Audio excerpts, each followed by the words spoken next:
Branham a dit, montez mon frère. Branham a dit, ainsi depuis, j'ai simplement fait une promesse dans mon cœur. Une promesse dans mon cœur que plus jamais je n'essayais d'arrêter quelqu'un qui voudrait donner quelque chose pour le royaume de Dieu.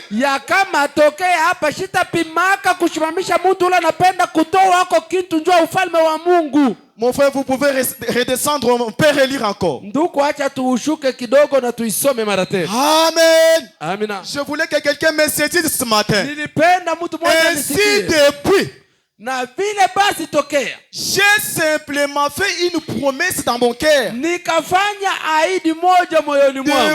Depuis le jour qu'il voulait refuser les $20 de la sœur Adjoua, il a fait une promesse à Dieu dans son propre cœur. Branham a dit que plus jamais je n'essayerai d'arrêter quelqu'un qui voudrait donner quelque chose pour le royaume de Dieu.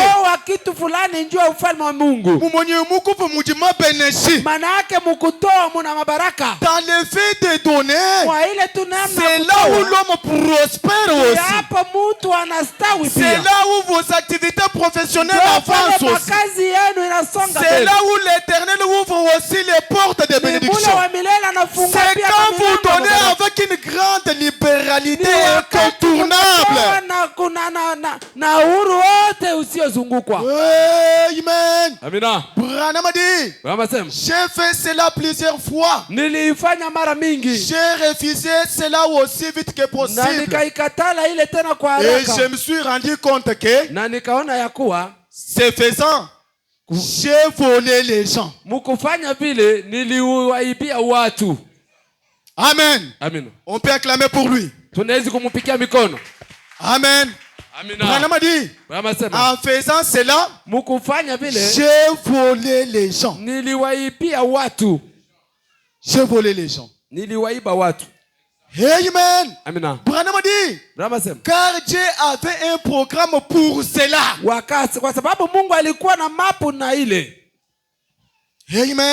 Amen. C'est-à-dire dans tout ce que vous donnez, pour le soutien de cette œuvre, pour le soutien de cette église, Dieu a un programme pour cela. Amen. Dans tout ce que vous faites pour l'avancement du royaume de Dieu, Dieu a aussi un programme dans cela. Branham a dit, il n'aurait pas mis cela. Branham a dit, je ne crois pas à la mendicité. Amen. Je ne crois pas à la mendicité. Amen. Branham a dit, je ne crois pas à la mendicité où les gens mais parlez tout simplement aux gens et laissez la chose comme cela. Et Dieu s'occupe du reste. Ne croyez-vous pas cela à Kapao Tabernacle? Ne croyez pas cela à Kapao Tabernacle? Amen. Je ne crois pas dans la mendicité. Amen. Branham ne croit pas en cela. Branham a dit, certainement qu'il le fait. Il place sur les cœurs des gens. Et je pense que bien quelquefois, il a placé cela sur les cœurs des gens pour qu'ils fassent quelque chose. Amen. Il a placé sur les cœurs des gens pour qu'ils fassent quelque chose. Et ensuite, je me suis retourné et je suis entré en contradiction avec cela en disant, non, je ne voudrais pas prendre ça. Pas du tout. je ne le ferai pas. Et je pense à Jésus. Avec cette petite veuve qui avait mis tout ce qu'elle avait pour vivre. 3 sous. Alors que les riches y avaient mis des milliers de dollars. Les riches y avaient mis des milliers de dollars. Mais Jésus ne l'a jamais empêché.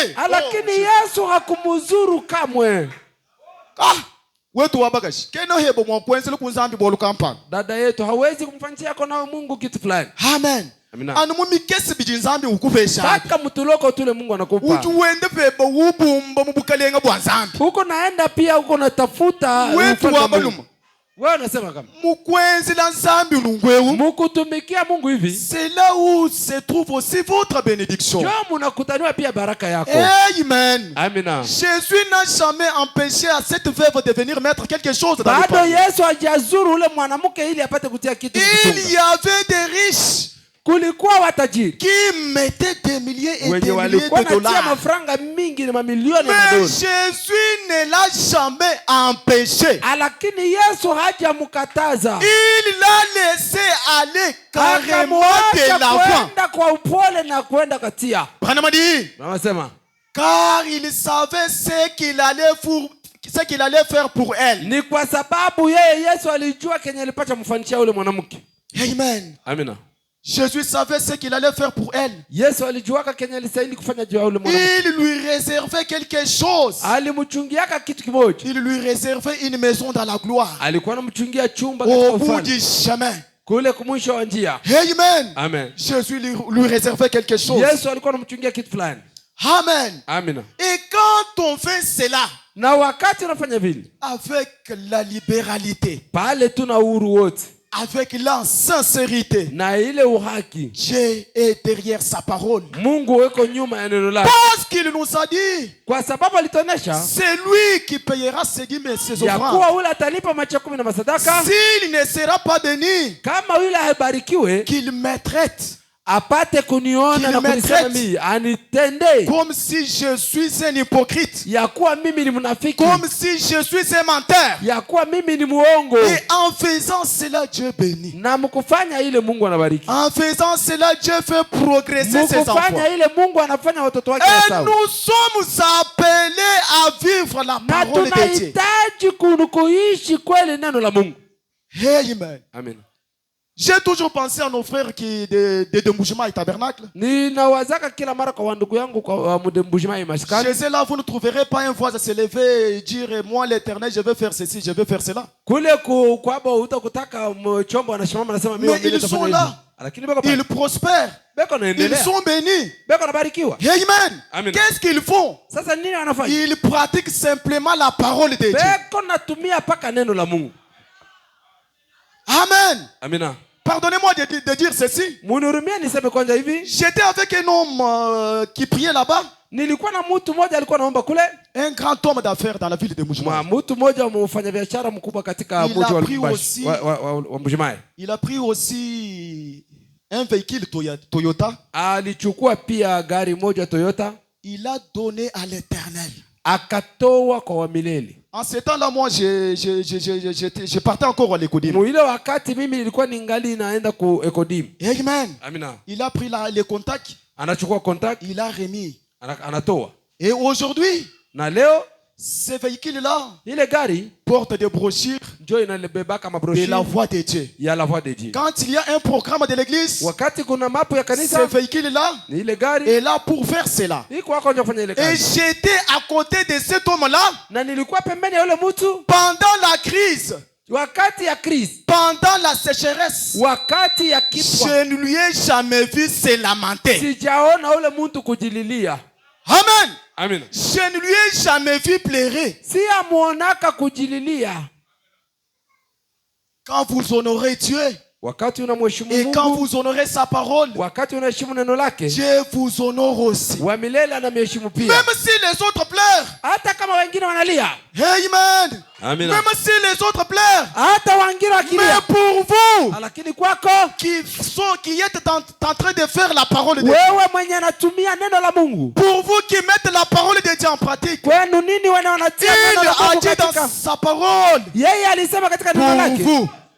pour vous qui craignez mon nom, le soleil de la justice s'élèvera pour vous.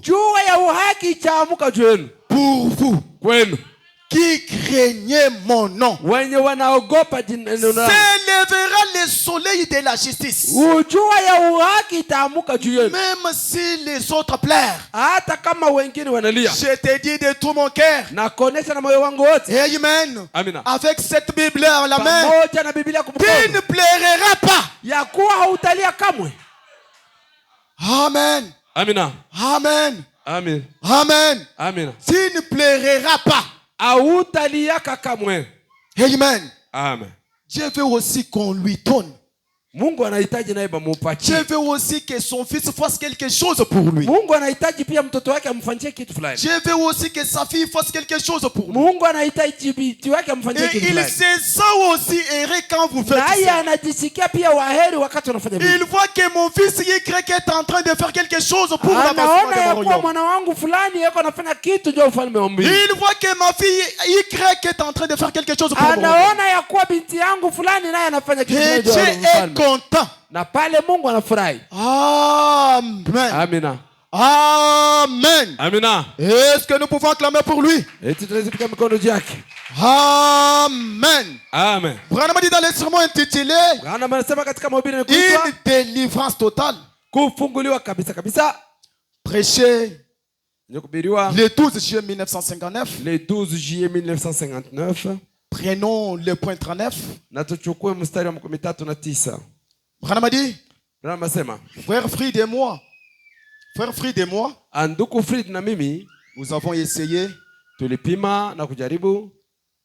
nous avons essayé cela avec l'argent que frère Fried avait. Que je ne voulais pas prendre en tant qu'individu.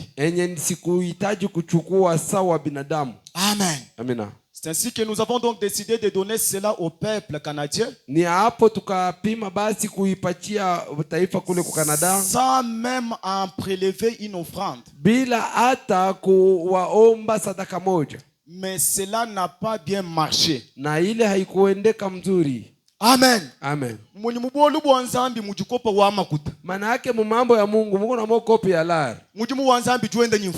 Na kazi ya Mungu inatembea pia na ile hela itoke fazi nyingine ni mfuko yenu. Amina.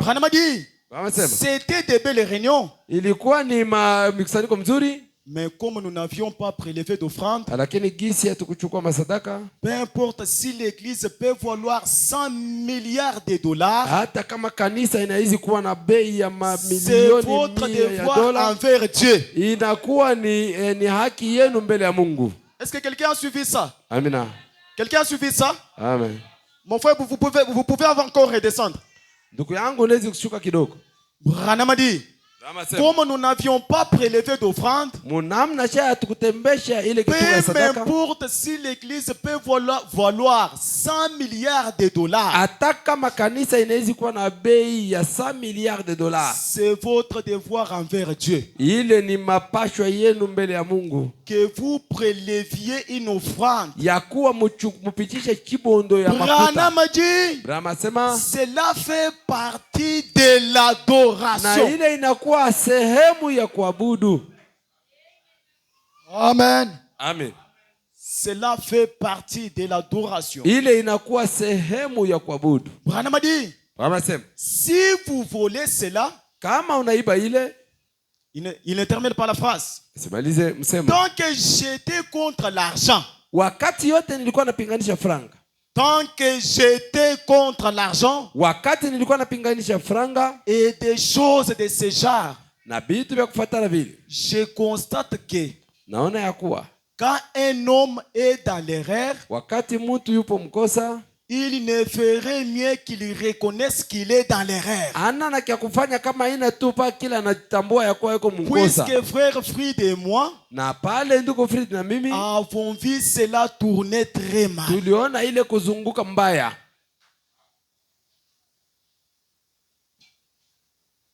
Amen. Amina. Frère Fried et moi avons vu cela tourner très mal. Même si l'église a des milliards et des milliards de dollars, Branham dit, c'est votre devoir d'en prélever une offrande. Et cela fait partie de notre adoration. Amen. Amina. C'est là où Jacob dit, Amen. Amen. Je te donnerai la dîme de tout ce que tu me donneras. Amen. Amen. Je te donnerai la dîme de tout ce que tu me donneras. C'était une promesse que Jacob fit à son Dieu. C'était une prière sincère dirigée vers un but. Dieu, Mungu, si tu m'écartes, je ferai ceci, je ferai cela, et je te donnerai la dîme de tout ce que tu me donneras. Et cela, c'est l'envoi pourvu par Dieu pour les bénédictions matérielles. Amen. Amina. Est-ce qu'on peut acclamer pour lui? Est-ce qu'on peut acclamer encore? L'envoi pourvu par Dieu pour les bénédictions matérielles. Amen. Amina. Pour que Dieu nous bénisse, il y a certains principes de la parole que nous devons mettre en pratique. Et si on ne veille pas à cela,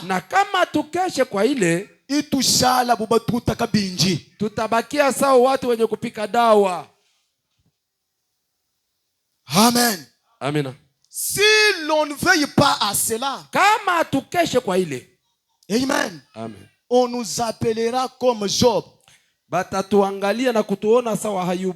Amen. Amen. Et quand on veille à cela,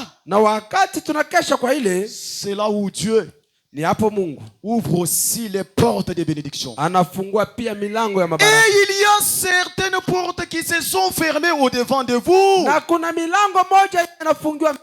que vous négligez certaines petites choses. Or que ce sont des petites choses qui soutiennent des grandes choses. Amen. Amina. Vous pouvez m'aider avec de l'eau? Amen. Amina. Ce sont des petites choses qui soutiennent des grandes choses.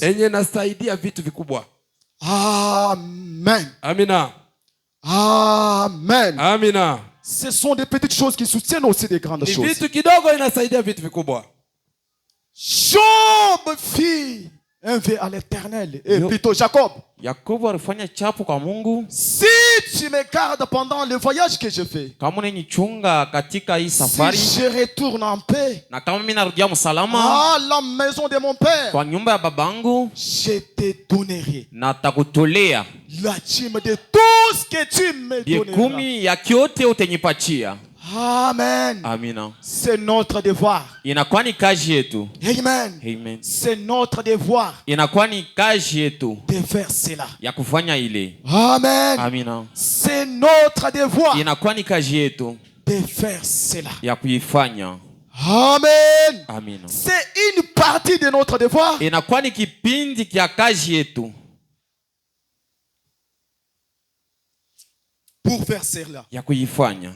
Et nous sommes censés faire cela. Na tunapaswa kuifanya. Amen. Amina. La dîme de tout ce que Dieu me donnera. Vyekomi vya kyote utanipatia. Or que Dieu a pourvu de voir pour toutes les choses que nous avons, ce dont nous avons besoin. Hapo Mungu aliweka bintu vyote tunakuwa na lazima mbele yetu. Amina. Tout ce dont nous avons besoin. Yote tunakuwa na lazima. Amen. Amen. Dieu a déjà tracé la voie pour cela. Mungu alisha kuiweka ile munjia. Dieu a déjà pourvu une voie pour cela. Na Mungu alisha kupasula njia njua ile. Si c'est pour le salut, ni kama njua wokovu. Dieu a déjà tracé une voie pour le salut. Mungu alisha kupasula njia wokovu. Amen. Amina. Si c'est pour la guérison, kama njua kuponya, il y a déjà une voie pourvue par Dieu pour la guérison. Kuko njia yenye Mungu alisha kupasula njua kuponya. Si c'est pour les bénédictions matérielles, kama inakuwa njua baraka ya biashara, Dieu a déjà pourvu la voie pour cela. Mungu alisha kupasula njia njua ile.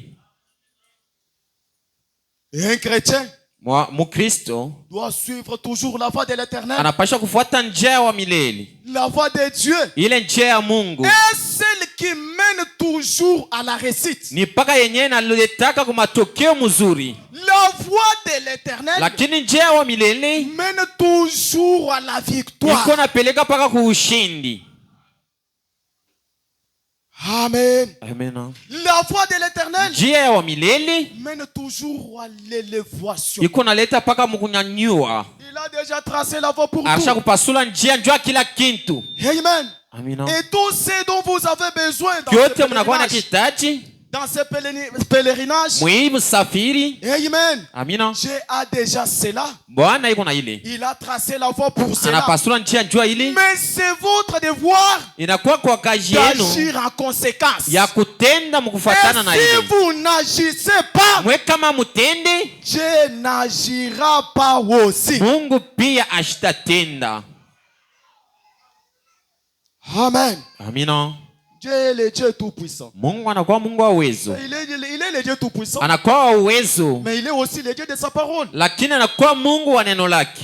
Dieu. Mungu. Si tu me fais sortir dans cette situation, kama unanitosha mwi mambo, je ferai ceci, je ferai cela. Mitakufanyia hivi, mitafanya hivi. Et par après vous oubliez cela. Na kisha unasaulika. Amen. Amina. Mais il n'en est pas ainsi de Jacob. Haikufanyika hivi na Yakobo. Il fit un vœu à l'Éternel. Yari fanya chapa kwa Mungu.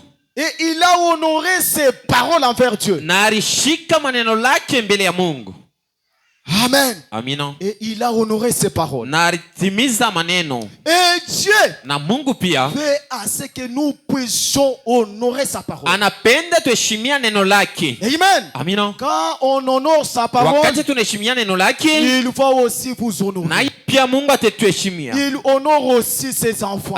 Ataheshimia pia watoto wake. Amen. Amina. C'est là où la Bible nous dit. Juko maana Biblia inatuonesha c'est lui qui écoute la parole de Dieu. Ule mwenye anelewa neno la Mungu et qui la met en pratique. Na aniweka anaitimiza. Semblable à un homme prudent. Anafanana na mtu mkalamushi. Qui a bâti sa maison sur les rocs. Mwenye aliweka misingi ya nyumba palibwe. Quand la pluie est tombée. Wakati mvula ilianguka. Quand les torrents sont venus. Wakati mivurugo ilikuja. Cette maison ne s'est pas écroulée. Na ile nyumba ikuanguke. Parce qu'elle est fondée sur les rocs. Jo inakuwa pa ile mwamba. Il n'en est pas ainsi d'un homme insensé. Haina hivi wa mtu mumbavu. Qui a bâti sa maison dans les sables. Lakini alijenga nyumba kwa mchanga. Wakati mvula inaanguka. Quand les torrents sont venus. Wakati ile mazuruba ilipika. S'écroule. Na ile nyumba inaanguka. Parce qu'elle est fondée sur les sables. Jo iliwekewa pa michanga. Amen. Amina. Amen. Amina. Mais un homme prudent. Lakini mtu mkalamushi. Et celui qui bâtit sa maison sur les rocs. Ni ule alijenga nyumba juu ya mwamba. Les rocs n'est rien d'autre si ce n'est le Seigneur Jésus. Mwamba ina kitu kingine kama ina Yesu Kristo. Le Seigneur Jésus. Yesu Kristo. C'est sa parole. Ni neno lake. Amen. Amina. Le Seigneur Jésus. Yesu Kristo. C'est sa parole. Inakuwa ni neno lake. C'est là où la Bible nous dit. Jopo la Biblia inasema. Au commencement était la parole. Kulikuwa ni neno. La parole était Dieu. Neno ilikuwa ni Mungu. Et la parole était avec Dieu. Neno ilikuwa na Mungu. Et rien de tout ce qui a été créé. Na hakuna kitu kiliumbiwa. A été créé sans elle. Hakuna kitu kiliumbiwa kushinda kupitia kuneno. La parole était Dieu. Neno ilikuwa ni Mungu. Amen. Amina. Et la parole est Dieu. Na neno inakuwa ni Mungu. Quand un homme vit la parole, wakati mtu anaisha neno la Mungu, Dieu c'est ça aussi dans l'obligation. na pale Mungu atashika Dieu c'est pia. ça aussi dans l'obligation de faire. Na Mungu atakuwa kushika neno lake. Njoo anakuwa naungana na neno lake. Il est lié à sa parole. Anaungana na neno lake. Et il verra. Na ataona. Si vous veillez à certaines petites choses, kama mnaangarishisha tu bintu que kidogo vous négligez. yenye mnasula. Amen. Amina. Donnez. Mnapeleka partir de notre adoration. Kupeleka kunafanya kipande cha kuabudu. Mon argent. Makuta yangu. Que je. Yenye nakuwa nayo. Je prélèverai la dîme de cela. Mitaleta ke 10 kia ile. Donnez-moi un amen. Sema amina. Donnez-moi un amen. Sema amina. Mon argent fedha yangu que Dieu me donne, yenye Mungu atanipatia, le surplus que j'aurai, yote nitapata, je prélèverai la dîme de cela. Taleta masataka kwa ile. Pour donner à mon Dieu. Jo kupatia Mungu wangu. C'est ce que Jacob avait fait ce jour-là. Jo ile Yakobo alifanyaka ile siku. Amen. Amina. Amen. Amina. Je te donnerai la dîme de tout ce que tu me donneras. Takupatia vya 10 kwa kyote utanipatia. C'est ce que Jacob avait fait ce jour-là. Jo kile Yakobo alifanya ile siku. Amen. Amina. La dîme de tout ce que tu me donneras. Kwa yote utanipatia. Dans mon travail, dans mon petit travail que je fais, dans mon petit commerce que je fais, ce que Dieu me donne, je donnerai aussi la dîme de cela. Et Branham nous a dit ensemble que donner fait partie de notre religion. Branham dit que c'est un acte religieux. Amen. Amina. Ce ne sont pas nos paroles. C'est la parole de l'Éternel qui ne faillira jamais. Cela restera éternel. Les cieux et la terre passeront, mais la parole de Dieu restera éternellement. Amen. Amina. Nous ne pouvons pas modifier cela. Si il a dit, donnez, soutenez mon œuvre. Amen. Payez les dîmes et les offrandes. Aucun pasteur ne changera pas cela. C'est la loi de l'Éternel. Et c'est une obligation pour tout croyant. Amen. Amina. Amen. Amina. Certains voient cela comme si il donne à un homme. Non. Hapana.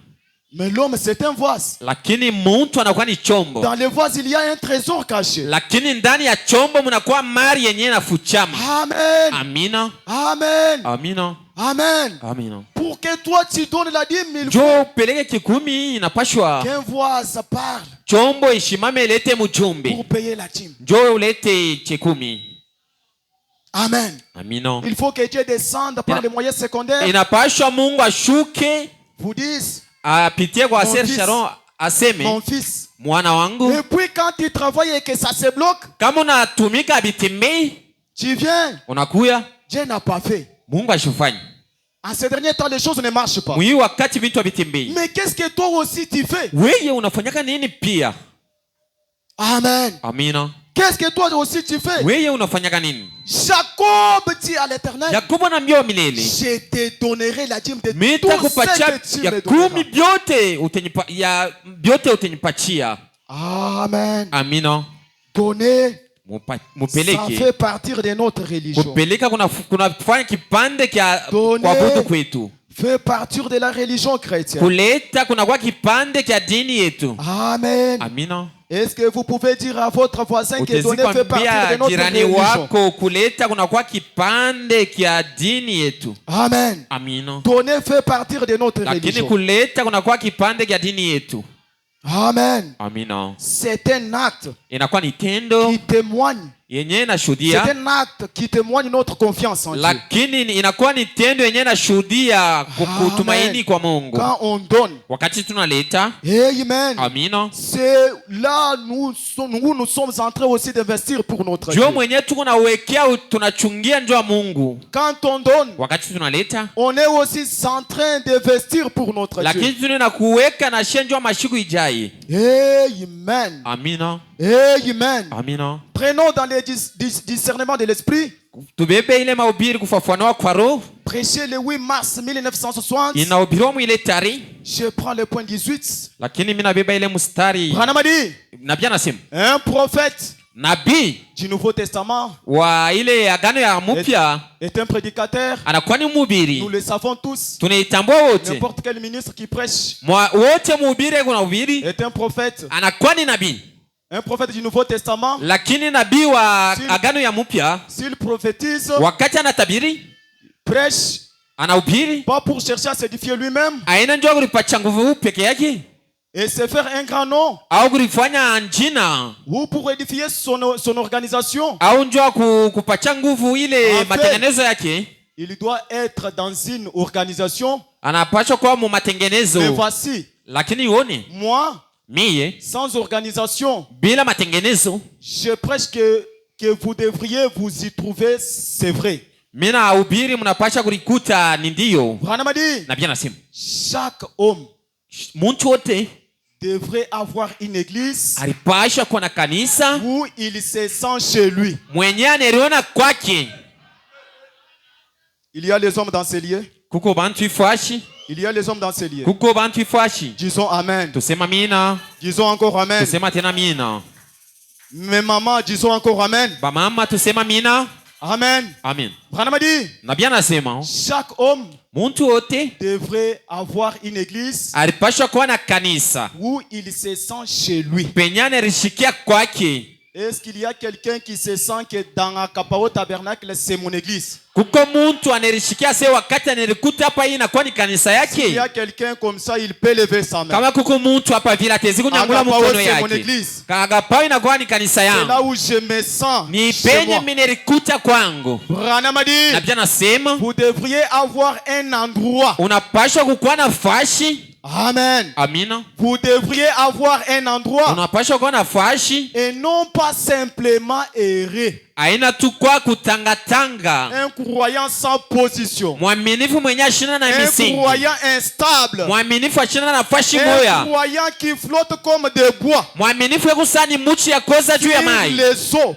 Juu ya mai. Mais un croyant. Lakini mwaminifu qui n'est pas erré. Lakini mwenye ashina wa kutangatanga. Amen. Amina. Amen. Amina. Branham a dit, na bien nasema, mais avoir un endroit lakini anakuwa na fashi que vous fréquentez. Yenye unaumbaka kila wakati. Comme l'église. Sa kanisa. Que vous appelez votre église. Yenye unaita kanisa yangu. Agapao c'est mon église. Agapao inakuwa ni kanisa yangu. Est-ce qu'on peut répéter cela ensemble avec moi? Tutezi kusema ile pamoja. Agapao c'est mon église. Agapao ni kanisa yangu. Amen. Amina. Branham a dit, Branham anasema, un endroit où vous payez votre dîme. Fashi yenye unatoa kekumi. Et un endroit où vous aidez à soutenir la cause. Fashi yenye uko ndio wa kushika maneno. Redescendez encore mon frère. Tushuke kiloko. Amen. Amen. Amen. Amina. Un endroit fashi où vous fréquentez comme église. Yenye unaendaka kuomba kila wakati sa kanisa. Et que vous appelez votre église. Na unaita kanisa yangu. Un endroit où vous payez votre dîme. Fashi yenye unatoa kia kumi. Et un endroit où vous aidez à soutenir la cause. Fashi yenye unasaidia kushika ile maneno. Un endroit où vous payez votre dîme. Fashi yenye unaleta kikumi yako. Et où vous aidez à soutenir la cause. Na pale penye unasaidia na kushika maneno. Branham a dit, na bien nasema, faites votre choix. Ufanye uchaguzi yako. Amen. Amina. Amen. Amina. Faites votre choix. Mufanye kazi yenu. Amen. Amina. Un endroit fashi où vous appelez votre église. Yenye unaita kanisa yako. Où vous aidez à soutenir la cause. Yenye uko nashika maneno. Un endroit où vous payez votre dîme. Fashi yenye unaripa kikumi. Amen. Amina. Amen. Amina. Un endroit où vous soutenez la cause. Où vous payez votre dîme. Amen. C'est là où l'endroit où vous vous sentez chez vous. Mais alors, ne coupez jamais la communion avec cet autre homme. Parce qu'il n'est pas membre de votre groupe. Vous voyez? Discerner son esprit et voyez s'il a les mêmes objectifs dans les cœurs. Alors ayez communion l'un avec l'autre. Travaillez pour une grande cause. C'est la cause de Christ. Je pense que c'est parfaitement vrai. Amen. On m'a dit que je pense que c'est parfaitement vrai. Amen. Nous travaillons pour une grande cause. Amen. La cause de Jésus-Christ. Amen. C'est où Branham vous appelle à avoir votre propre église. Où vous vous sentez chez vous. Amen. Un endroit où vous sentez errer. Où vous payez votre dîme. Un endroit où vous aidez à soutenir la cause. La cause de Christ. Soutenir la cause de Christ. Amen. Payer sa dîme. Et soutenir aussi la cause qui est là. Amen. Amina. Amen. Amina. Branham dit d'en voir Dieu. 29 novembre 1959. Je prends le point 28. Mais vous savez, à mon avis est le suivant. Mon avis est le suivant. Un membre d'église, sa première obligation, c'est de donner sa dîme. Amen. Amina. Amen. Amina. Amen. Amina. Branham dit sa première obligation, c'est la loi de l'Éternel. Amen. Branham dit c'est de donner sa dîme et ses offrandes.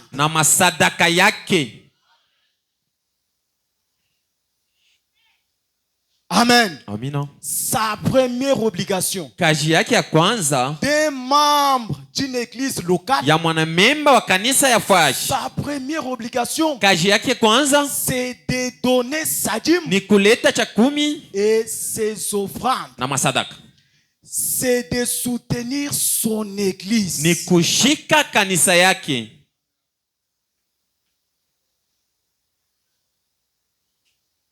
Amen. Amina. C'est de soutenir son église. Mes frères, donnez-moi un amen. La première obligation des membres d'une église locale. Amen. Amina. Sa première obligation, c'est de donner sa dîme et ses offrandes. Comme je vous avais dit auparavant, est-ce que dans les enveloppes que les pasteurs possèdent, il y a aussi votre enveloppe de la dîme? Et votre nom est écrit dessus là? Amen. Amina. Chacun doit avoir une église où il se sent chez lui. Un endroit où il paye sa dîme et ses offrandes. Où il soutient la cause. Branham dit, si vous êtes membre de ces... Remontez. Si vous êtes membre de ces belles églises qui sont représentées ici, soutenez votre église. C'est votre premier devoir envers Dieu.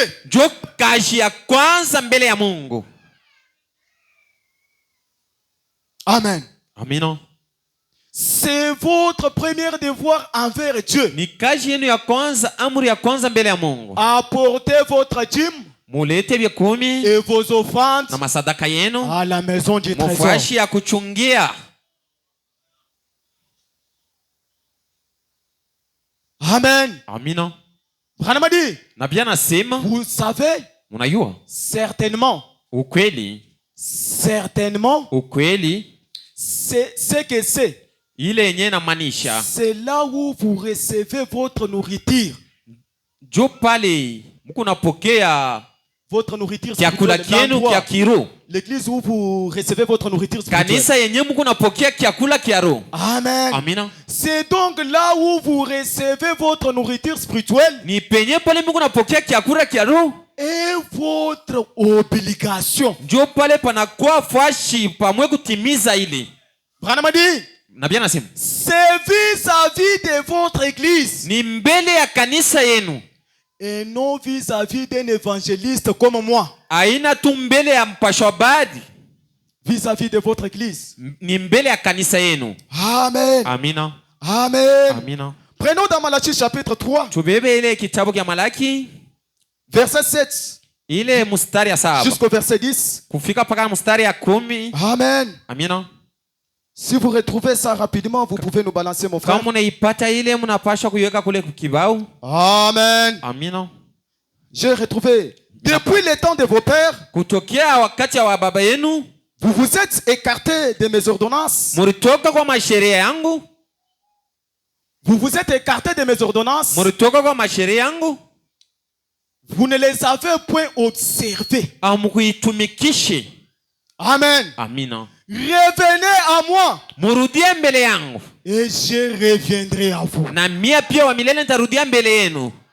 Si vous avez fauché quelque part, kama ulishinda ulifanya nkosa fashi fulani, c'est Dieu qui vous invite ce matin. Ni Mungu anakualika de revenir. Ya kurudia. De revenir. Ya kurudia. Branham dit, Nabii anasema, revenez à moi. Murudie kwangu. Je reviendrai à vous. Nitarudia kwenu. Dit l'Éternel des armées. Vile wa milele wa majeshi. Dit l'Éternel des armées. Vile wa milele anasema. Et vous dites, munasema, en quoi devons-nous revenir? Kwa nini unapenda turudie? Un homme trompe-t-il Dieu? Est-ce que mtu ataweza kudanganya wa milele? Car vous me trompez. Jo mweye muko nenye landa. Et vous dites, muko nasema, en quoi t'avons-nous trompé? Je tunakulanda kwa nini? Dans les dîmes et les offrandes. Mumbie kumi na masadaka. Oh Jésus. Oh Yesu. Dans les dîmes et les offrandes. Mumbie kumi na masadaka. Branham dit. Et la Bible dit. Vous êtes frappés par la malédiction. Munapikiwa na malana. Acclamez pour Dieu. Mushangirie njoo Mungu. Vous êtes frappés par la malédiction. Munapikiwa na malana. Quand vous ne payez pas vos dîmes et vos offrandes, wakati haulete kumi na masadaka, vous êtes frappés par la malédiction. Muko napikiwa na malana. Même dans la société où vous travaillez, c'est toujours la malédiction qui est en train de vous suivre. C'est où l'Éternel vous dit ce matin, revenez sans moi, je reviendrai à vous. Dit l'Éternel des armées. Amen. Et vous me trompez. Toute la nation entière. 10. Apportez à la maison du trésor toutes les dîmes afin qu'il y ait de la nourriture dans ma maison. Frère, donnez-moi un amen. Frère, donnez-moi un amen. Frère, donnez-moi un amen. Nous allons encore relire. Apportez à la maison du trésor toutes les dîmes afin qu'il y ait de la nourriture dans ma maison. Mettez-moi de la sorte à l'épreuve. Dit l'Éternel des armées. Et vous verrez si je n'ouvre pas pour vous les églises des cieux. Na mutaona kama mistafungula milango ya mbingu. Amen. Amina. Amen. Amina. Il est vrai qu'un missionnaire peut venir vous prêcher les bénédictions. Prêcher les bénédictions. S'il vous prêche les bénédictions, c'est la parole de Dieu. Mais si vous ne payez pas les dîmes et les offrandes, c'est la malédiction sur malédiction. C'est la malédiction qui s'ajoute. C'est la malédiction qui s'augmente dans votre vie. Amen. Amina. La Bible dit, si je ne répands pas sur vous la bénédiction en abondance. Amen. Amina. 11. Pour vous. Pour ces gens qui payent les dîmes et les offrandes. Pour vous, je menacerai celui qui dévore. Et il ne vous détruira pas les fruits de la terre. Et la vigne ne sera pas stérile dans vos campagnes.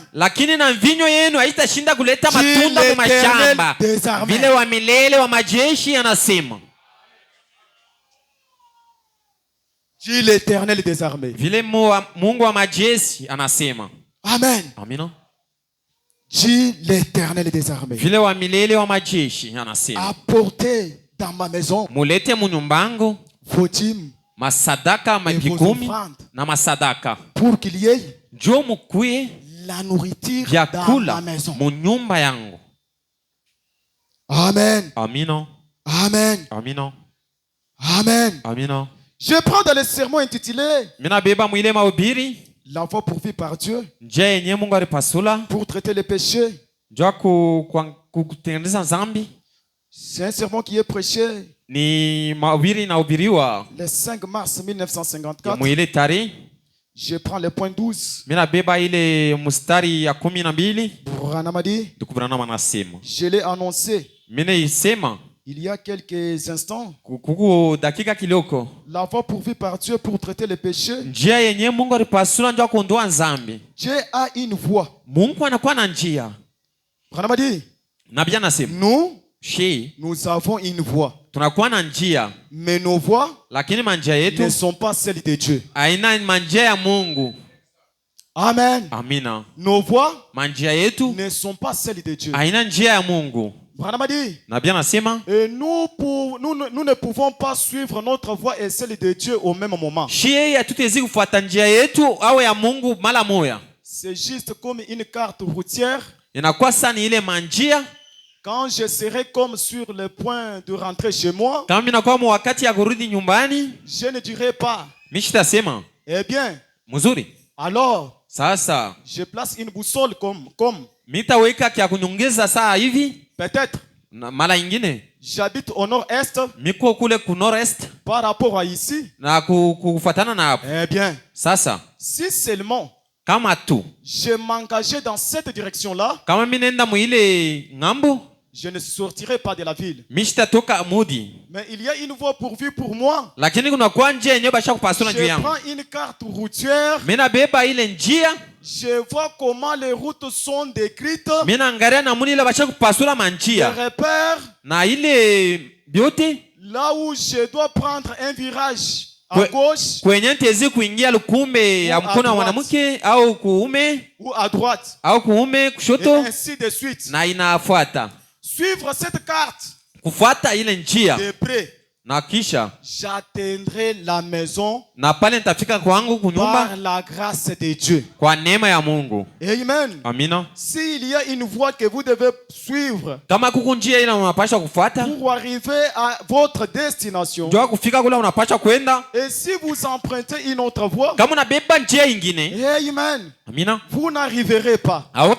Il faut toujours suivre la carte routière. Amen. Eh bien, Dieu a une carte. Amen. Il a pourvu une voie pour que nous rentrions à la maison dans la gloire.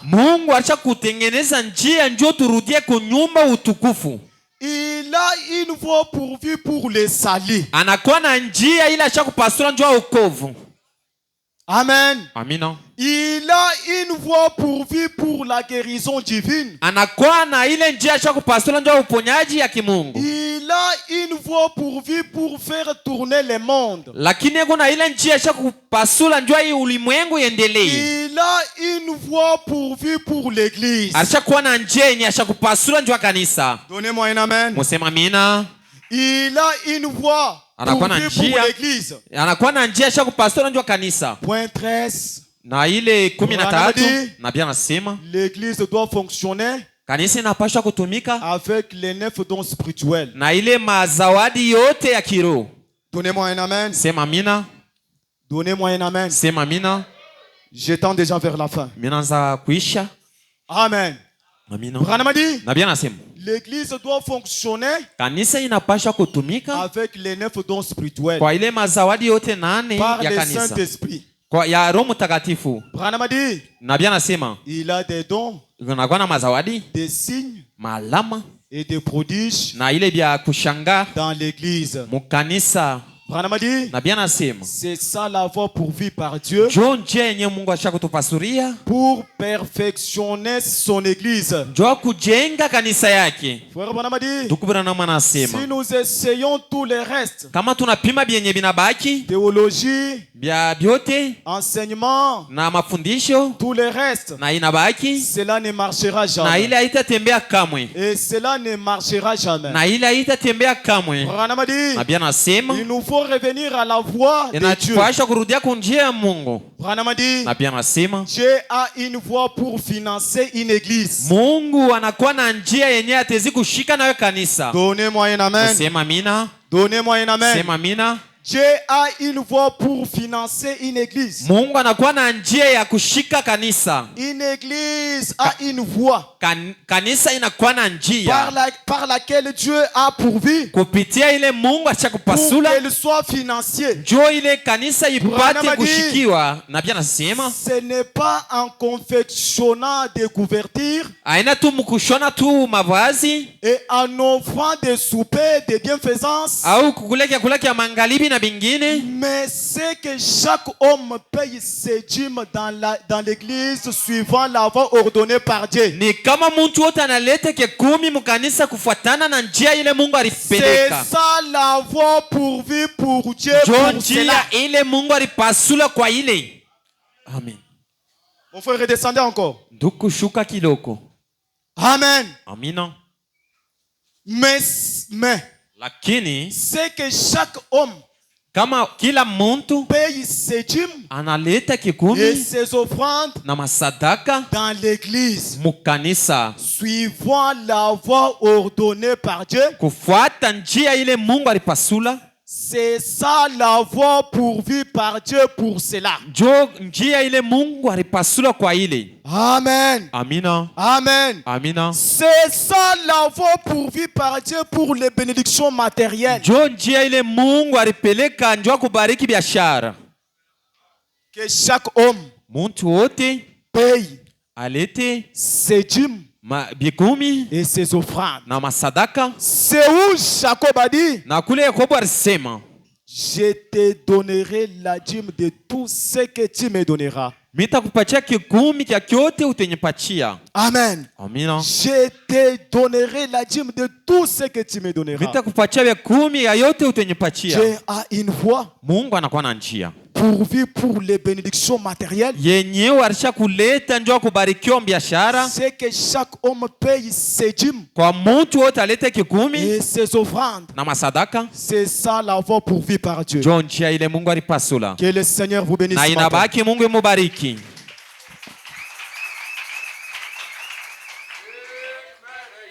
Amen. Que le Seigneur bénisse son serviteur. Mungu abariki. Amen. Amina. Nous allons nous lever pour tutashimama bwima.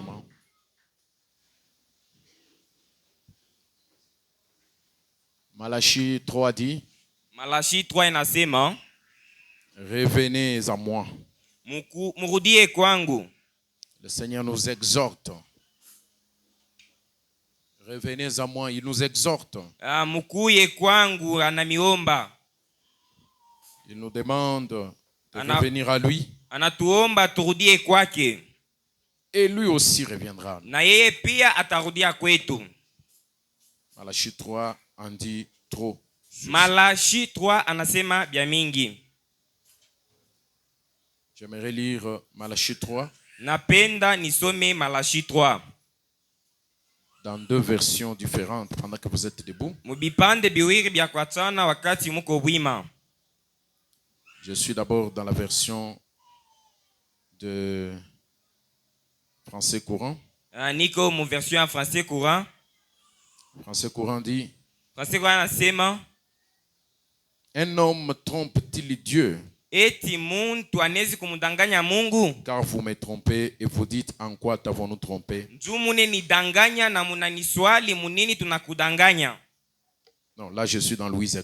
Mule ni Louis II. J'aimerais prendre la version, je prends même les semeurs. Nabeba ata semeur. La version semeur dit quoi? Yo inasema nini? Pendant que vous êtes debout, wakati muko bwima, il faut que ça entre bien. Inapashwa ingie mzuri. Parce que généralement nous oublions, tunasaulikaka, nous réclamons trop à Dieu, tunaombaka kwa Mungu, et nous sommes aussi faciles à oublier. Mais tunekalaka karibu na kusaulika. Le Seigneur dit: Seigneur nasema, depuis le temps de vos ancêtres, vous vous détournez de mes lois. Tangia wakati ya bankambo yenu munageukia masheria yangu. Et vous n'y obéissez pas. Na muiti. Revenez donc à moi et moi je reviendrai à vous. Kumbe munirudirie na mie pia ntamirudiria. Déclare l'Éternel, le Seigneur des armées célestes. Ni hivi wa milele Mungu wa majeshi wa kumbingu asema. Et vous dites: comment devons-nous revenir? Na munasema namuna kani tunezi kukuluriria. Écoutez le verset 8. Mushikie verset nasema. Ce terme-là, c'est que ça veut dire. Ile terme inapaswa kusema. Un homme peut-il voler Dieu? Eti muntu anaezi kumwiba Mungu? Pourtant, vous me volez. Njumu na niiba. Et puis vous demandez: en quoi t'avons-nous donc volé? Na munaniuliza mukitu kani tunakuiba? Lorsque vous retenez vos offrandes et vos dîmes, wakati yenyewe mulete machekumi na masadaka yenu, vous volez Dieu. Munaiba Mungu. Vous volez Dieu. Munaiba Mungu. Vous êtes des voleurs. Muko ba mwivi. Vous êtes des voleurs. Muko ba mwivi. Un voleur mwivi n'entrera pas dans le royaume de Dieu. Asitengia mufalme wa mbingu. Vous êtes sous la coupe d'une malédiction parce que tout ce peuple, vous tous, vous me volez. Muko mukiombe kia malana jumwe batu bote munaniiba. Et Dieu lui-même commence par se poser la question: est-ce qu'un homme peut-il voler na yeye Dieu? Mungu ananzia hapo pe kuliswali, eske mtu anaweza kumuiba Mungu? Il dit: apportez donc vos dîmes apportez donc vos dîmes dans leur totalité. Dans les trésors du temple. Anasema mulete machekumi yenu yote mu kanisa. Dans leur totalité. Mubwingi yayo yote. Pour qu'il y ait des vivres dans ma maison. Njoo mukue chakula munyumba yangu. De cette façon-là, mettez-moi à l'épreuve, déclare l'Éternel, le Seigneur des armées célestes. Alors vous verrez bien si de mon côté je n'ouvre pas pour vous les écluses de cieux. Écoutez, vraiment j'aime ça. Et ne vous comble pas avec une surabondance de ma bénédiction. Pour vous, je détruirai l'insecte qui dévore. Cet insecte-là ne détruira plus les produits de vos terres et de vos vignes. Dans vos campagnes, vos vignes ne manqueront plus de leurs fruits. Déclare l'Éternel, le Seigneur des armées célestes. Et toutes les nations vous diront bienheureux. Car vous serez alors un pays de délices, déclare l'Éternel, le Seigneur des armées célestes. la même écriture avec une autre version, la version français courant. Français courant dit ceci.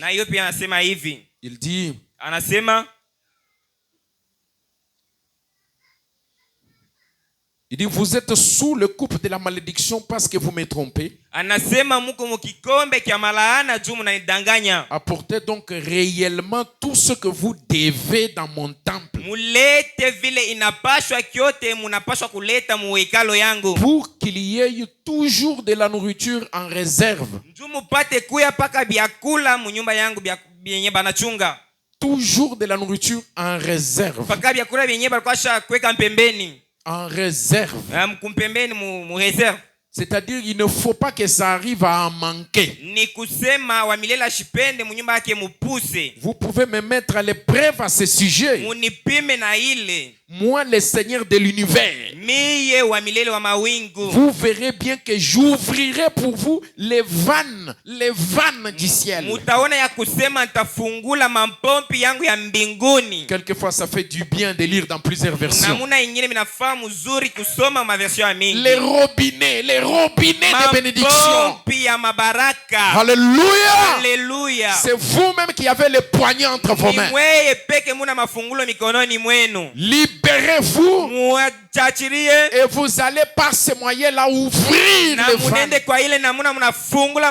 les vannes du ciel et que je vous comblerai des bienfaits. J'empêcherai les insectes. Les insectes de détruire vos récoltes et de rendre vos vignes improductives. Je vous les promets. Toutes les nations étrangères vous déclareront heureux. Car il fera bon de vivre dans votre pays. Je les déclare. Moi, le Seieur de l'univers, je le déclare. C'est Dieu qui est en train de jurer. Il jure par lui-même. Mes amis, si vous ne savez pas détecter le taux de votre bénédiction, ça vous regarde. Ne venez pas vous plaindre après avoir appris le secret de la bénédiction et que vous n'avez pas appliqué ce secret-là. Vous êtes vous-même devant les vannes. Les vannes de bénédiction. J'ouvrirai les vannes. J'ouvre les vannes. Je vais ouvrir les vannes. Tout celui qui paye sa dîme, Dieu le bénira toujours. Ça, je l'ai dit non seulement parce que je l'ai lu, mais j'en ai l'expérience. Tout enfant de Dieu qui obéit à la parole de Dieu, Dieu est censé le soutenir. D'ailleurs, ce que Dieu soutient, c'est sa propre parole. Il dit, je le déclare. Dit l'Éternel des armées. Je le déclare. Alléluia. Ce que l'Éternel a déclaré, personne ne peut l'effacer. Les hommes peuvent promettre des choses, mais leurs paroles sont incertaines. Nous avons un Dieu au ciel. Ce Dieu-là, il est tout puissant et il est immuable. Il ne change jamais. Le ciel passera, la terre passera, les politiques passeront, les pays passeront, mais la parole sortie de la bouche de Dieu, je le déclare, ça ne passera jamais. Si Dieu ne vous bénit pas aujourd'hui, il va vous bénir demain. S'il ne te bénit pas demain, il va te bénir la semaine prochaine. S'il ne te bénit pas la semaine prochaine, il va te bénir l'autre semaine. S'il ne te bénit pas cette semaine, il va te bénir le mois prochain. Mais ce dont je suis sûr, il va te te bénir. Ça, j'en suis sûr. Il va te bénir. Il va te bénir. J'en suis très certain. Que tout le monde dise gloire à Jésus. Pour cette révélation, les cadenas ont été ouverts. Les verrous ont déjà sauté. Les forts, tout ce qui retenait votre bénédiction est déjà libéré complètement. Pour cette année, dès que la porte voit votre visage, la porte s'ouvre d'elle-même. Vous connaissez les portes automatiques. Lorsque vous allez chez Jambo Mart, il y a une porte automatique. Dès que ça ressent la présence d'un homme, la porte s'ouvre d'elle-même. Tu peux arriver à 7 mètres de la porte. Elle est encore fermée. Tu commences à évoluer. Et plus tu avances, la distance entre toi et la porte diminue. Et dès que tu t'approches dans le champ magnétique de la détection de la porte, automatiquement la porte s'ouvre. Quelqu'un d'autre qui ne connaît pas ce système, il peut voir comme si tu es un fou. Quand tu t'avances vers la porte fermée, en étant sûr, alléluia, en étant certain que la porte va s'ouvrir. Parce que tu connais le système. Le nouveau système pour 2026, c'est le système de la porte électronique automatique. Alléluia.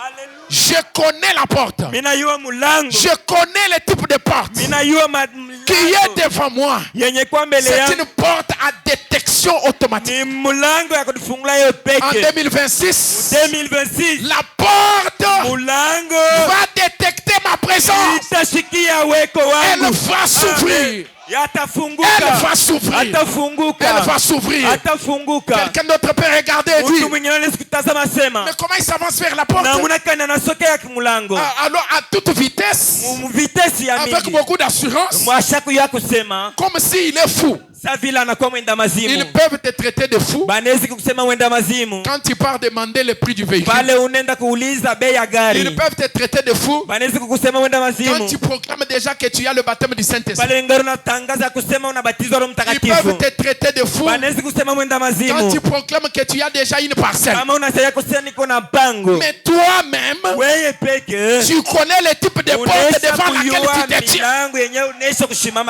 C'est une porte à détection magnétique. Alléluia.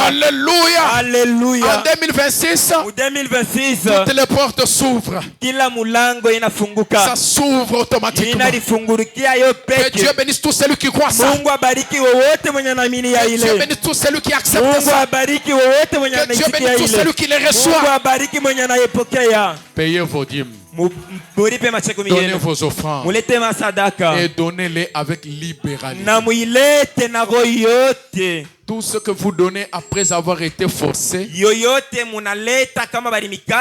ça ne contient aucune bénédiction. C'est la raison pour laquelle, après avoir donné, tu attends.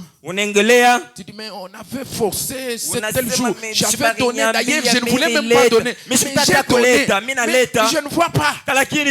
Parce que tu avais donné après qu'on ait déjà forcé. Mais dans l'église du message, on ne force pas. C'est pourquoi vous faites passer le plateau à offrande. Donc c'est facile comme ça. Donnez l'offrande de ceci. Et donnez l'offrande de ceci. Je vais faire une prière spéciale pour quelqu'un qui va donner $1,500. Et on commence à descendre. C'est de l'abrutissement. Amen. Amen. Nous nous confions au Saint-Esprit. Le Saint-Esprit touche lui-même le cœur. Et je veux que cette année, tu puisses toi-même découvrir et donner libéralement. Ya kuleta kama bakuforce. Alléluia. Alléluia. Alléluia. Alléluia. Hier, je causais avec un serviteur de Dieu. Il m'avait rien demandé. Il commence à me dire, vous voyez, on m'a fait les examens. On a trouvé que mes poumons ont des problèmes. En tout cas, j'ai dit que Dieu vous bénisse beaucoup. J'ai dit que Dieu vous bénisse beaucoup. Et par après, il avait seulement quelque chose entré dans son corps. Oh, vraiment, pasteur, que Dieu vous bénisse. Il était dans le besoin. Moi, j'ai regardé, j'ai détecté. Il avait un besoin. C'est comme ça qu'un chrétien agit. Ce n'est pas qui va donner autant. Qui va donner autant.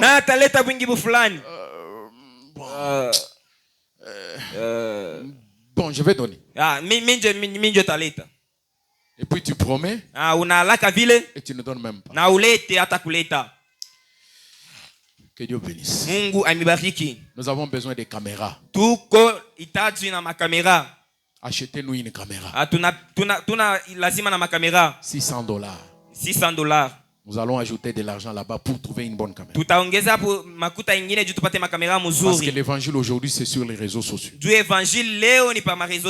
C'est l'image. Que Dieu vous bénisse. Que Dieu vous bénisse. Que tous ceux qui sont assis s'élèvent. Nous allons dire un mot de prière. Chacun de nous va prier. Avec les deux mains comme ça dans ce sens. Amen. Amen. Vous allez faire ces gestes comme ça avec les deux mains. Amen. Amen. Pour dire à Dieu, je suis faible. C'est toi qui as fort. Ma main est en bas. C'est la tienne qui est au-dessus. Alléluia. Amen. Pardonne-moi. Pardonne mes fautes. Pardonne mes manquements. La seule voie de retour, comme le Seigneur vient de le dire, revenez à moi. La seule voie de revenir, c'est la repentance. Regrettez cela devant le Seigneur. Et il reviendra aussi vers vous. Il va vous bénir. Vous allez vous rendre compte que c'est vous-même qui bloquez votre propre bénédiction. J'ai compris, mes amis, que cette prédication est une véritable interpellation. C'est Dieu qui est en train de parler. Parce qu'il ne peut pas contourner sa propre parole. Les portes, il les a ouvertes déjà. C'est la raison pour laquelle il est en train de toucher à ça. Parce qu'il ne peut pas contourner sa parole. Chaque fois quand il descend pour agir, les roues qui lui permettent de se déplacer, ce sont ses propres paroles. Et ce sont ses promesses qu'il a promises dans la parole qui lui permettent de venir couler à travers ses promesses afin de vous bénir.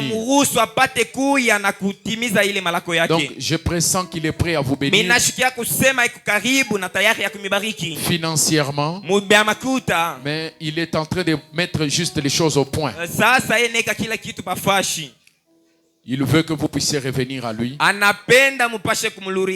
Parce qu'il est déjà prêt à vous bénir financièrement. Nous venons à l'église pour travailler pour nos âmes. Premièrement pour nos âmes. Mais lorsque nous avons des besoins sur la terre,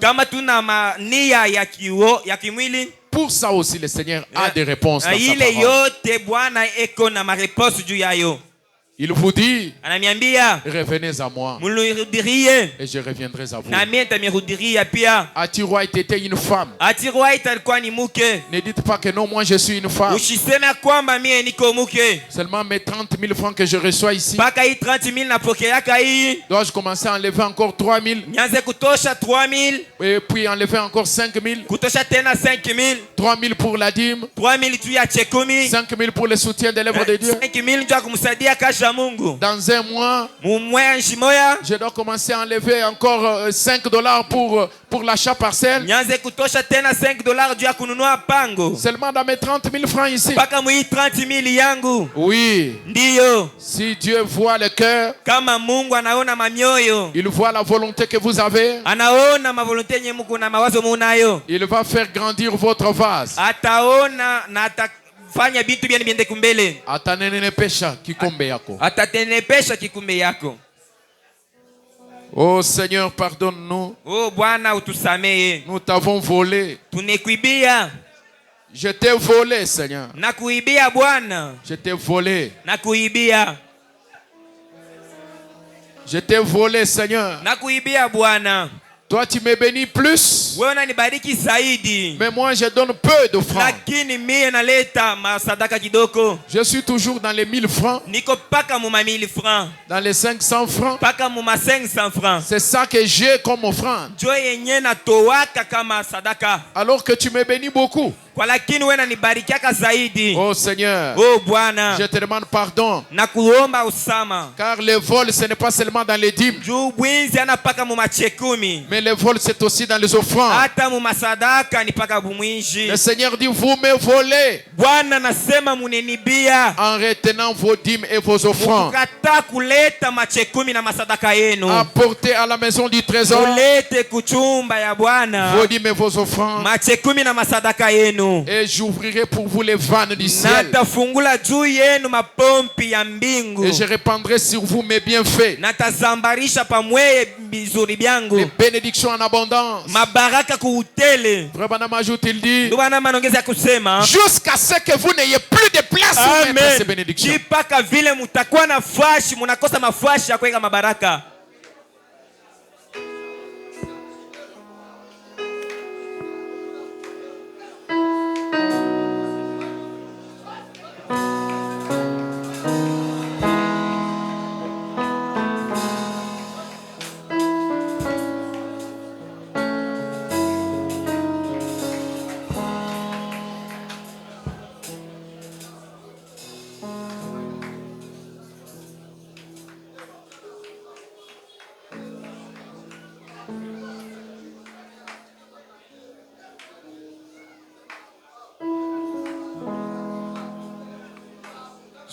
Jésus-Christ est ma sagesse,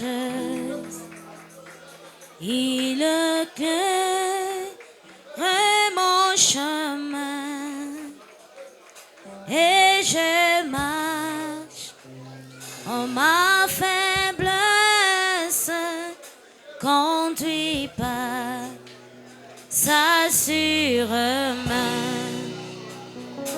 Il éclaire mon chemin, il éclaire mon chemin, et je marche en ma faiblesse, conduit par sa sûre main. Jésus-Christ est ma justice, son sang coulé pour moi. J'ai trouvé son sacrifice, paix et pardon par la foi.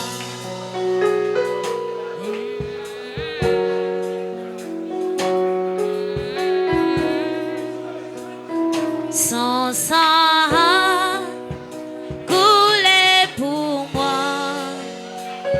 J'ai trouvé son sacrifice, paix et pardon par la foi.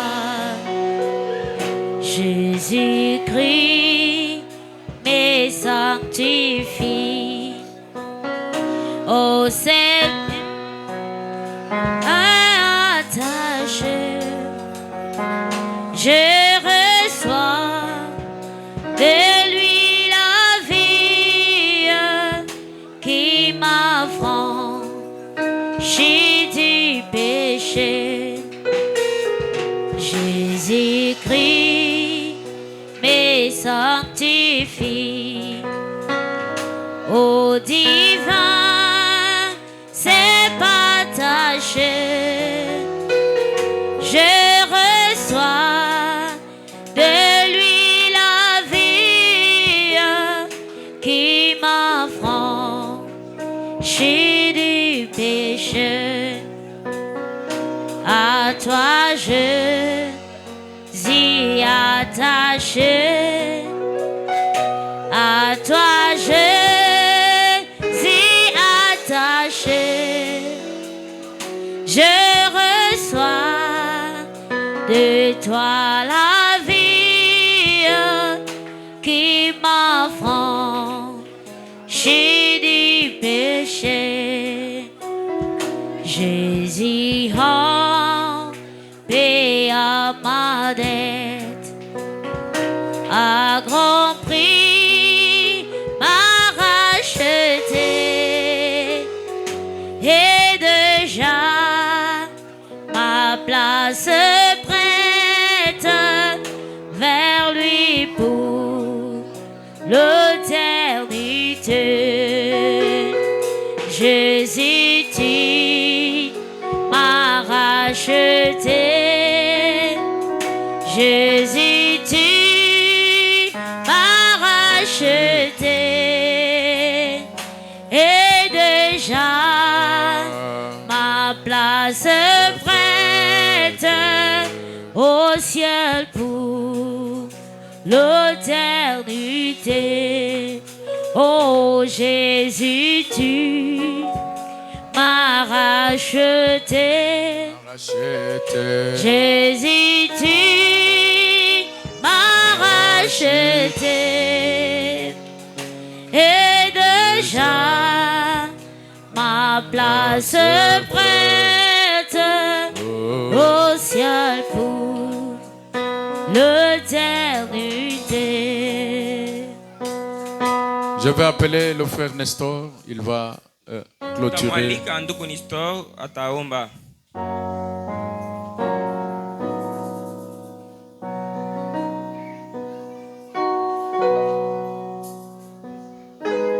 Prions. Merci Dieu, merci Père Céleste pour ce matin de gloire. Je sais que tu nous as révélé quelque chose qu'on avait oublié, Seigneur puissant, autrefois. Merci pour cette révélation. Je compte à toi parce que tu es celui Seigneur puissant qui veut à ce que ton peuple puisse vivre aussi, Seigneur puissant, dans l'abondance aussi de la bénédiction. En ces temps, Seigneur de gloire, je sais que tu es au rendez-vous. Je sais que tu es celui qui a répondu à tous nos besoins. Et surtout, ce qui a fait, Seigneur de gloire, au Dieu Tout-Puissant, bloquer toutes nos bénédictions, c'est parce qu'on ne nous croit pas, Seigneur Tout-Puissant. Parce qu'on n'a pas vécu, Seigneur Tout-Puissant. C'est parce qu'on n'a pas, Seigneur Tout-Puissant, agi conformément, Seigneur, à ta parole. C'est pour cela, ce matin de gloire, comme tu nous as révélé, Seigneur Tout-Puissant, tout ce qui a fait à ce que nous ne puissions pas, Seigneur, évoluer à cela de gloire. Que ton nom soit glorifié, que ton nom soit, Seigneur Tout-Puissant, béni, Seigneur, ce matin de gloire. Je sais que tout ceci est entré aussi, Seigneur Tout-Puissant, oh Seigneur puissant, dans les oreilles de chacun de nous, afin que nous puissions progresser et avantager aussi, Seigneur puissant, ton royaume. Père, permets-nous, Seigneur puissant, de vivre à ta parole. Permets-nous, Seigneur puissant, de marcher dans la crainte de ta parole. Car nous savons très bien que lorsque nous sommes ici, ce n'est pas par hasard. Tu as fait appel à chacun de nous afin d'écouter ce que tu as prévu, Seigneur, ce matin de gloire. Sois avec nous, Seigneur Tout-Puissant. Garde-nous sincèrement de gloire. Je compte à toi et nous te promettons de te servir aussi. Comme tu l'as dit, Seigneur Tout-Puissant, revenez, vous tous qui êtes, Seigneur Tout-Puissant, éloignés de moi. Et je vous reviens aussi en eux, Seigneur de gloire. Aide-nous, Seigneur Tout-Puissant, à persister au Seigneur de gloire aussi, à cette tentative de gloire de Tout-Puissant. Aide-nous, Seigneur Tout-Puissant, à persister, Seigneur Tout-Puissant, à cette incrédulité. Nous voudrions évoluer avec toi pour tout notre reste de Tout-Puissant, pour tout le reste de notre vie de gloire. Bénis-nous, Seigneur Tout-Puissant. Bénis-nous, Seigneur Tout-Puissant, tout le reste de services qui vont se dérouler en ces temps de gloire. Agis-toi simplement. Nous te bénissons ainsi au nom de Jésus-Christ, sauveur, avant une suprême fois. Amen. Amen. Acclamez pour la gloire de notre Seigneur.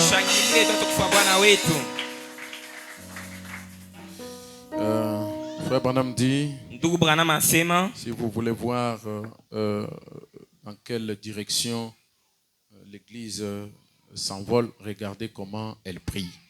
Ndugu Branham asema kama munapenda kona mu direction kanisa inapepuka muangalie na muna kanena omba. Donc lorsque nous disons prions, wakati tunasema tombeni, la grande partie, surtout les frères, batu ba mingi surtout zaidi ngambo ya banduku, donc dans moins de 2 minutes ils sont déjà fatigués. Abaya enesha hata 2 minutes banisha kala chini. C'est ce qui montre que même chez eux à la maison, ils n'ont pas la vie de la prière. Jue inamaanisha kwamba hata kwa nyumbani abaombake. C'est vraiment compliqué.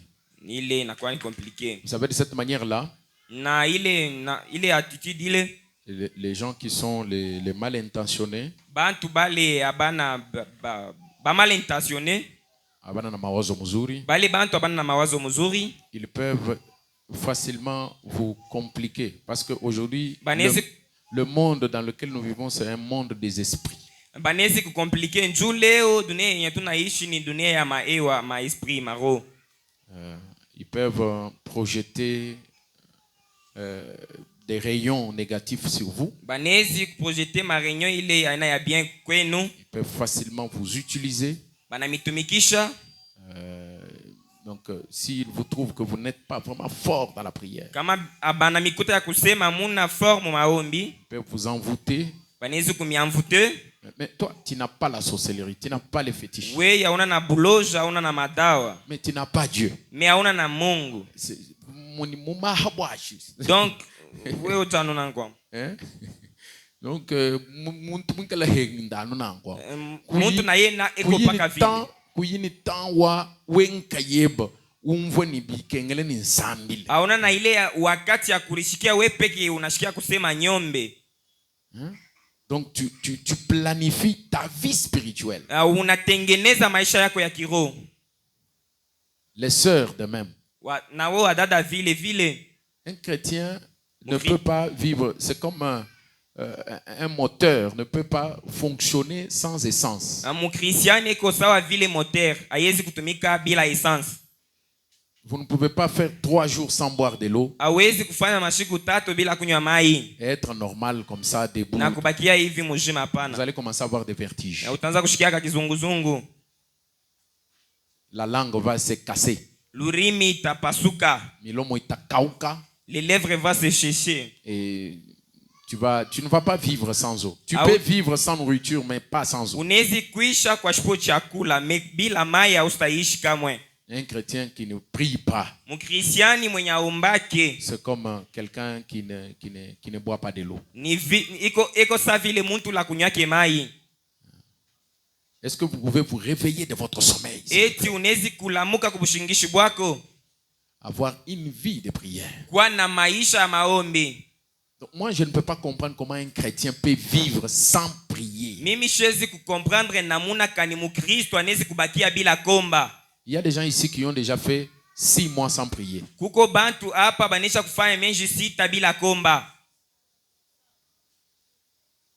Ça étonne. Hein?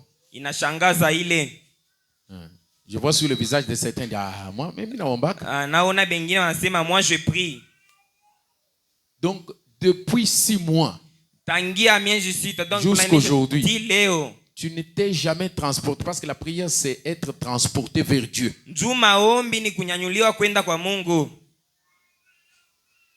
C'est-à-dire Dieu ne t'a pas vu pendant tout cet espace de temps là. Donc tu es invisible donc. Tu ne réponds pas au rendez-vous. Mais toi tu dis que tu pries. Et prier là c'est seulement quand on dit prions à l'église.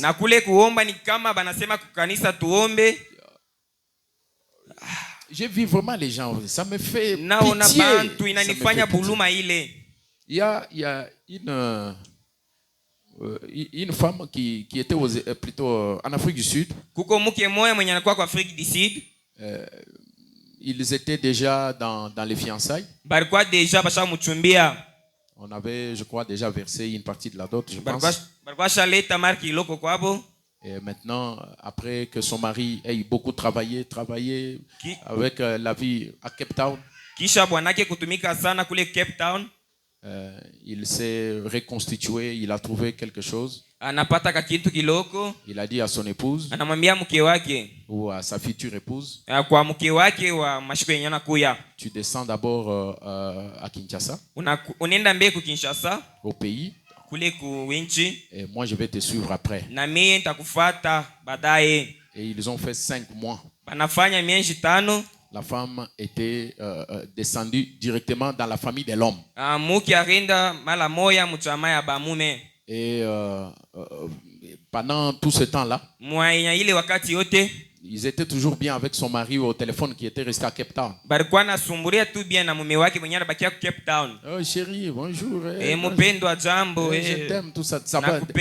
Dans quelques semaines, je vais descendre là-bas pour venir verser la dot. La finalité, donc pour finaliser avec la dot. Et te reprendre afin que nous puissions maintenant rentrer à Cape Town. L'homme arrive au temps du rendez-vous. Il prend l'avion. Et il prend le bus. Il arrive ici et puis il monte à Kinshasa.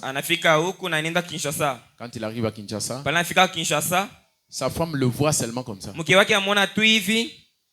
dit non, moi je ne veux plus te marier et je ne veux plus encore t'épouser. Sa femme ne veut plus. Qu'est-ce qui t'est arrivé? Anasema ni mambo kaninakufikia. Non, il faut tafuta mtu mwingine. Cherche une autre personne. Luka mtu msusu. Tafuta mwingine, mimi hapana. Mais qu'est-ce qui ne va pas? Ni nini aiendeke? L'homme s'est beaucoup secoué. Mume anadisekwe sana. Il s'est posé des questions. Analiswali. Jusqu'à ce qu'il a dit, bon, il faut que nous puissions aller dans la maison des dons. Donc pour consulter Dieu. Quand ils arrivent pour consulter Dieu, il prend son père, il prend son épouse, ils arrivent là-bas pour la consultation. Dieu commence à parler.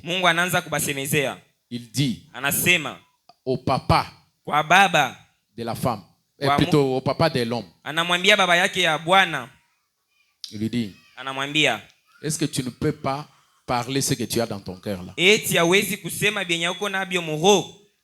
Qu'est-ce que j'ai dans mon cœur? Non, est-ce que ce que Dieu dit là c'est vrai? Tu as un problème que tu as à confesser sur ce qui s'est passé. Les gens ont évolué dans les fréquentations, ils sont entrés dans la fiançailles, tout ça pendant beaucoup de temps. Maintenant, au moment de venir verser la dot, la femme commence à s'opposer. Donc il y a quelque chose qui ne va pas. Toi, tu es le père de ces jeunes hommes.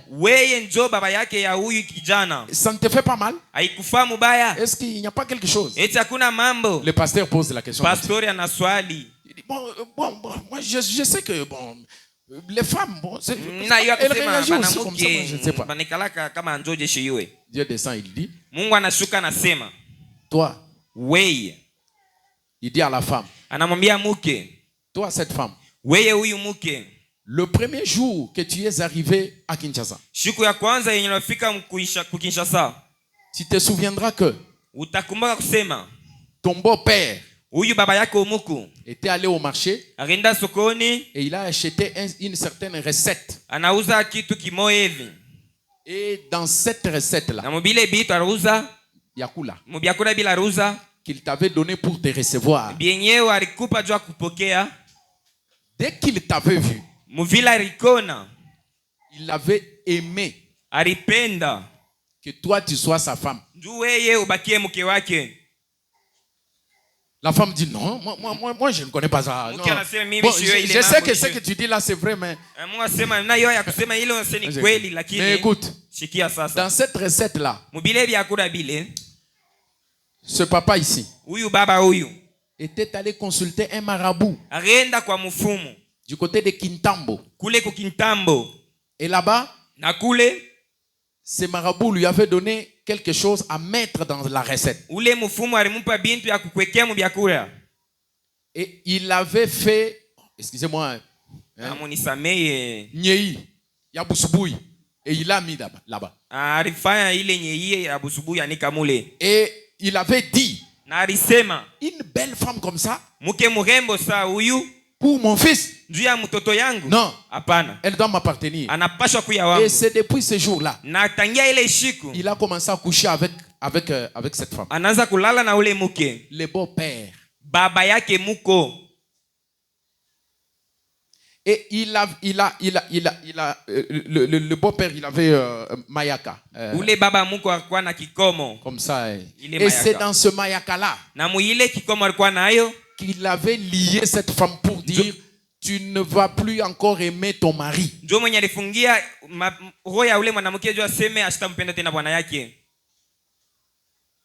Et le pasteur a appelé l'homme, le papa, il a voulu s'énerver là-bas. Donc, ma messager lui a bon. Vos fausses messages. Il a voulu s'énerver. Maintenant, il lui a dit, le pasteur lui a dit, bon, comme Dieu a dit que tu as les mayaka. Et c'est dans ces mayaka-là que tu as lié cette femme. Est-ce que tu peux venir pour que moi, le pasteur, je puisse briser ces mayaka-là? Oui, vos histoires si que vous portez aux mains là. Ça, c'est pas dans le message.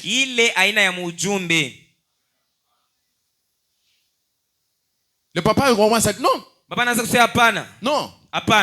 Venez seulement. Toi, tu as dit que c'est faux. Tu as dit que c'est un faux message. Venez qu'on puisse couper les mayaka. Bon, ça va. Il arrive là-bas. Dès que le pasteur saisit les mayaka, il le coupe. La femme tombe. La femme tombe. Elle perd connaissance. Le pasteur prie pour lui. Elle se relève. Les démons commencent à parler dans la femme. C'est moi. Je l'avais retenu parce qu'une femme belle comme ça, moi je... Et le papa a fui. Le papa a fui. Il est parti. Maintenant la femme se relève. Ma soeur, relève-toi. Elle vient d'être libérée. Elle dit, qu'est-ce que je fais ici? Chérie, qu'est-ce qu'il y a ici? L'homme dit, toi, tu couches avec mon père. Donc, tu es toujours ma chérie. Je n'accepte pas. Je n'accepte pas. Le pasteur dit non, pardonne-la. Ce n'était pas elle. La femme, moi j'ai couché avec ton père. Moi je ne peux pas faire ça. Je n'ai jamais fait ça. Toi tu as couché avec ton père.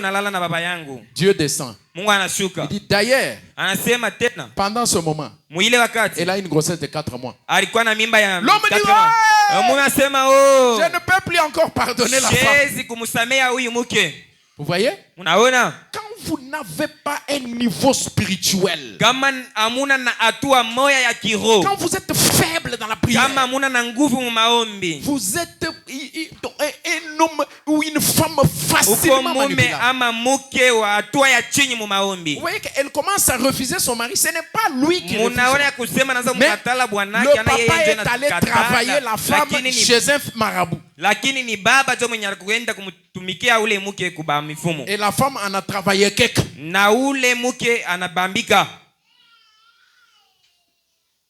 Nous vivons dans une société où il y a des jaloux. Il y a des haineux. Quelqu'un d'autre peut seulement aller donc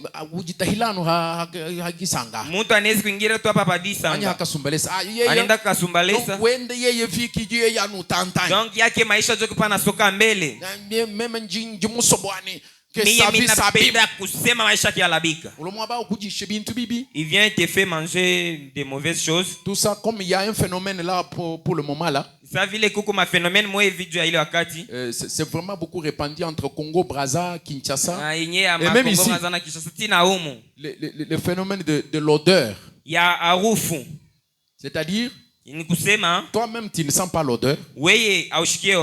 Mais ton mari, dès que tu vas seulement vers ton mari sent une odeur. Et il te refuse même.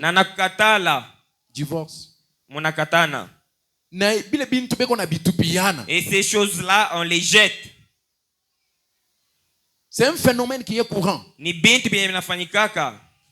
Et quand le diable vient pour kukutupia kintu kia vile, anakukuta na Bible devant toi en train de prier, il ne peut pas faire ça. Na kama shetani anakuya pour te jeter ces choses, anakukuta na maisha maombi, ashitakuweza kamwe. Même si tu n'as pas encore le Saint-Esprit. Hata kama uyapokea Roho Mtakatifu. Mais juste la force de la prière. Paka ile nguvu ya maombi. Donc si tu vois que tu n'as pas la vie de la prière, ni kusema kama unaona sema una na nguvu ya maombi, tu es en danger. Uyo kusema uko mu danger. On peut faire passer les corbeilles. Banezi kupitisha bitunga. Pour récolter les offrandes. Mes amis, activez la machine. Ayez la vie de la prière. Ayez la vie des jeunes. Vous jeûnez vous-même sans attendre que l'on décrète un jeûne à l'église. Comment vous faites pour vivre une vie chrétienne sans prier, sans jeûne?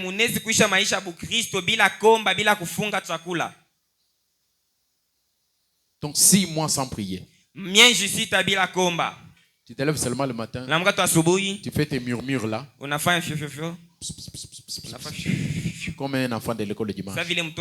Même les enfants de l'école de dimanche ici prient. Ils savent prier.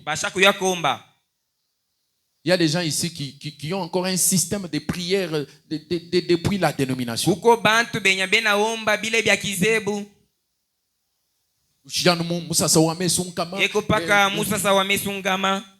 Kavunga biombo. Des trucs comme ça là. Bintutu bia vile. Yepowe. Chilobo chimankinda.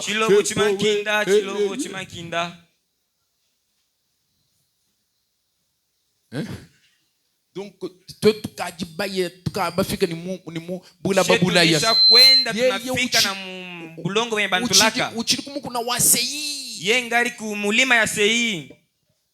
Kimwanji na shukusabuka mbuo mukunza to daye. Ashatambuka ta mbuo mukunza. Engari mbari kule. En retard. Engari mu retard.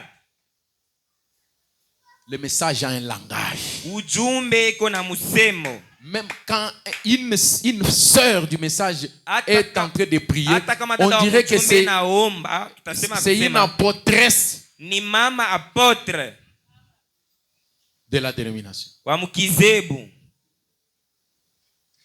Comme la sœur là que j'ai postée là. Une sœur qui vous trouve des citations. On lui pose des questions comme ça. Il dit d'ailleurs, frère Branham dit ça dans... J'ai pas posté ça pas tellement pour ce qu'elle parlait au sujet du mariage. Parce que j'ai vu les gens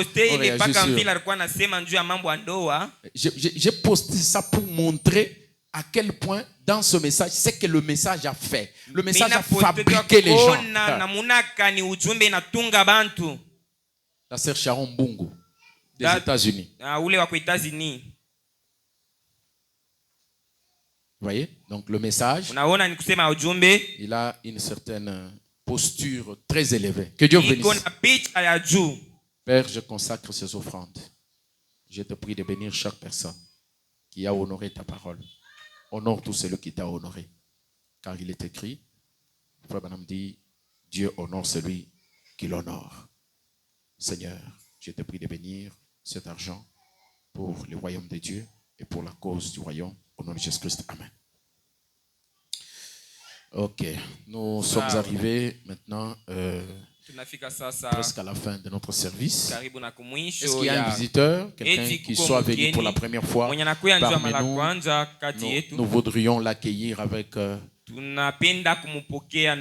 les ovations s'il est là.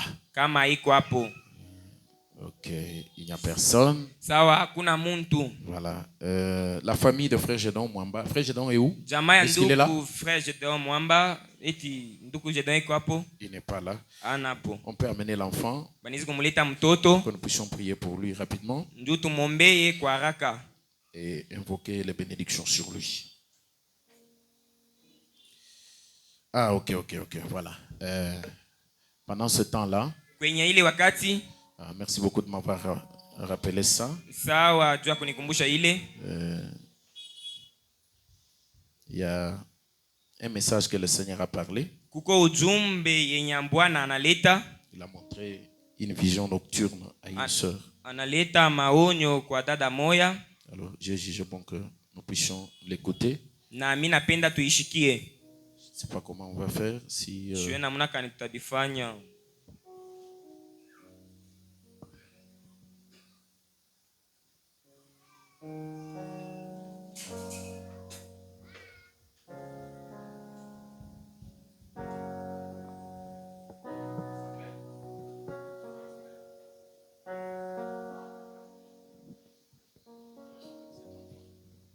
du nom de Prospère. Ce nom doit influencer sa vie. Je te demande et te supplie de lui accorder l'influence qui est sur son nom et d'accorder à cet enfant une vie prospère. Seigneur Jésus, qu'il soit une bénédiction pour ses parents et pour les gens de sa maison. Dieu notre Père, bénis son père et sa mère, afin que par les bénédictions qui doivent accompagner cet enfant, ses parents soient à mesure de prendre soin de lui et de le supporter. Seigneur Jésus, pendant qu'il sera en train de grandir. Père, je te prie de mettre dans son cœur l'amour de Christ, l'amour de la parole, en grandissant, qu'il puisse avoir un bon cap, une bonne direction à prendre, que les choses du monde ne l'influencent pas, qu'il te serve et que sa vie soit un véritable modèle pour les gens de sa génération. Père Céleste, je te prie de poser ta main sur lui. En tant qu'humain, je peux prier pour lui, je peux poser les mains sur lui, mais il n'y a que toi qui peux poser ta main de bénédiction sur lui. Je vois que les bénédictions, tout ce qu'il faut pour que cet enfant soit un bon enfant et qu'il évolue et grandisse dans de bonnes conditions, fais-le au nom de Jésus-Christ.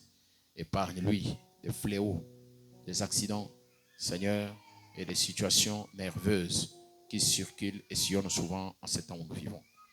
Glorifie-toi dans sa vie, Père, et bénis-le au nom de Jésus-Christ. Amen.